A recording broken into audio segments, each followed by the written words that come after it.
termasuk yang mencoba memelintir ungkapan Jenderal Dudung dan juga Cak Nun. Tuhan bukan orang Arab dan bahkan bukan orang. Aktivis Nahdlatul Ulama NU Muhammad Guntur Romli mengkritik Ustadz Adi Hidayat UAH terkait responnya terhadap ucapan kontroversial Kepala Staf Angkatan Darat KSAD, Jenderal TNI Dudung Abdurrahman. Dengan gaya kebingungan, UAH balik bertanya ke KSAD Dudung yang bilang Tuhan bukan orang Arab. Kata UAH, kalau Tuhan bukan orang Arab, lantas Tuhan orang mana? Ambil contoh begini misalnya. Anda tadi mengutip pernyataan, bukan Anda mengatakan ya. Anda mengutip pernyataan, ya Tuhan itu bukan orang Arab. Itu pernyataan. Kita susul dengan pertanyaan, lantas orang mana? Bagi Gun Romli, sapaan akrab Guntur Romli, justru pernyataan UAH ini mencerminkan kekeliruan besar. Bagi saya malah di pertanyaan Adi Hidayat itu yang mengisyaratkan dia hendak menyamakan Tuhan dengan orang. Kalau Tuhan disebut bukan orang Arab berarti dia orang mana, tegas Gun Romli menirukan pernyataan UAH dilansir dari YouTube Cokro TV, Kamis, tanggal 10 Februari. Bagi orang Islam yang waras dan sehat logikanya, tidak akan terlintas di hatinya hendak bertanya Tuhan itu orang mana. Sebab sudah pasti Tuhan bukan sebagai orang, apalagi berasal dari mana. Gun Romli kemudian mengajak publik untuk melihat rangkaian kalimat yang diucapkan oleh KSAD Dudung. Karena dia, Tuhan, bukan orang, apalagi orang Arab, maka dia mengerti semua bahasa bahkan mengetahui apa isi hati dan pikiran hambanya. Makanya tidak masalah mau berdoa menggunakan bahasa apapun, tidak harus kalau mau berdoa menggunakan bahasa Arab, karena Tuhan bukan orang Arab, ucap Gun Romli. Ya, berdoanya kalau berdoa mas, kalau saya berdoa setelah sholat, mau doa saya simpel aja, ya Tuhan. Pakai bahasa Indonesia aja. Ya benar. Karena Tuhan kita kan bukan orang Arab. Iya benar. Saya pakai bahasa Indonesia. Ya Tuhan, ya Allah Subhanahu wa Ta'ala, saya ingin membantu orang. Ungkapan KSAD Dudung ini sederhana dan mudah dimengerti. Namun, tegas Gun Romli, karena ada unsur kebencian, ungkapan tersebut justru dipelintir dan dikaburkan. Dudung tidak sedang mendefinisikan Tuhan tetapi sedang menyangga kesalahpahaman dalam Islam bahwa Tuhan selalu diidentikan dengan Arabisme atau kearab-araban. Identikan dengan Arabisme atau kearab-araban.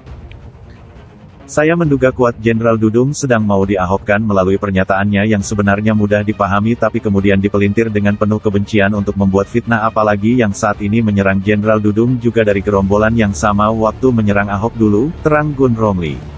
KSAD Dudung lanjut Gun Romli, menggunakan kata, bukan, atau bentuk negasi. Selama dalam konteks itu maka tidak ada yang salah.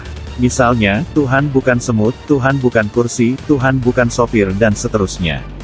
KSAD Dudung akan salah kalau dia mengatakan Tuhan bukan orang Arab tapi orang Indonesia. Karena ungkapan Tuhan orang Indonesia merupakan itsbat atau menetapkan suatu definisi tentang Tuhan. Bagi saya sudah ada niat jahat yang mempelintir ucapan Jenderal Dudung, tegas Gun Romli. Adalah Adi Hidayat yang dikenal sebagai UAH, yang dengan gaya kebingungan seolah-olah bertanya, kalau Tuhan bukan orang Arab, lantas orang mana? Pertanyaan itu menurut saya mencerminkan kebodohan. Bagi saya, malah di pertanyaan Adi Hidayat itu yang mengisyaratkan dia hendak menyamakan Tuhan dengan orang. Kalau Tuhan disebut bukan orang Arab, berarti orang mana? Subhanallah amma yasifun. Sekarang mari kita lihat ya dalam tinjauan pengetahuan dulu. Ya, kita baca dengan nalar dulu ya. Siap. Perangkat akal yang Allah anugerahkan kepada kita. Ini bisa diuji pertama dengan pertanyaan. Jadi menguji benarnya pernyataan, salah satunya nanti dalam ilmu logika, di mantik itu kita bisa uji lewat pertanyaan. Kita ambil contoh begini misalnya.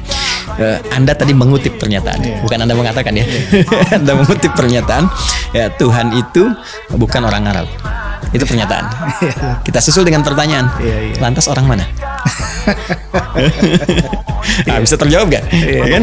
Nah, kalau itu melahirkan kebingungan dan sulit mencari jawaban, maka ini menunjukkan bahwa pernyataan yang dibangun itu rapuh. Ada persoalan. Karena sifat akal itu akan mengejar sehingga bisa diterima oleh nalar, dianggap sebuah kewajaran, dan dengan kewajaran itu ditransformasikan nanti kepada jalan pikiran kita yang membimbing ekspresi tubuh kita untuk bersikap. Itu standar berkehidupan kita seperti itu. Jadi kalau nggak bisa dijawab orang mana ya, nggak ketemu gitu. Nah, ini artinya apa? Premis yang dibangun ya berdasar silogisme menjadi sebuah premis, jadi pernyataan. Ini ada yang rapuh. Apa yang rapuhnya kita telusuri. Oh ternyata ditelusuri memang Tuhan itu bukan orang. Nah ini apa namanya, kelemahan kerapuhan di pernyataannya, sehingga bisa dikatakan adalah premis pertama yang dibangun itu keliru, salah gitu kan, sehingga mengambil puzzle kata, bagian-bagian, menempatkannya dengan cara yang keliru. Katanya tadinya netral objeknya, ini Tuhan, itu orang Arab gitu kan, itu netral saja, tapi ketika digabungkan jadi salah. Jelas ya. Nah dari sini kita ingin katakan bahwa sepakat ketika dicari tidak ditemukan, maka di sini kemudian kita dibimbing bahwa Tuhan itu memang bukan orang. Tuhan harus lepas dari nilai-nilai keorangan. Karena Tuhan bukan orang, nggak ada kaitan dengan orang, maka Tuhan harus dibebaskan dengan nilai-nilai keorangan. Satu, kan?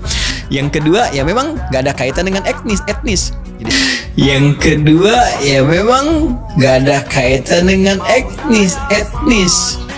Ya, berdoanya kalau berdoa Mas, kalau saya berdoa setelah sholat, mau doa saya simpel aja, ya Tuhan. Pakai bahasa Indonesia aja. Iya benar. Karena Tuhan kita kan bukan orang Arab. Iya benar. Saya pakai bahasa Indonesia. Ya Tuhan, ya Allah Subhanahu wa taala. Saya ingin membantu orang.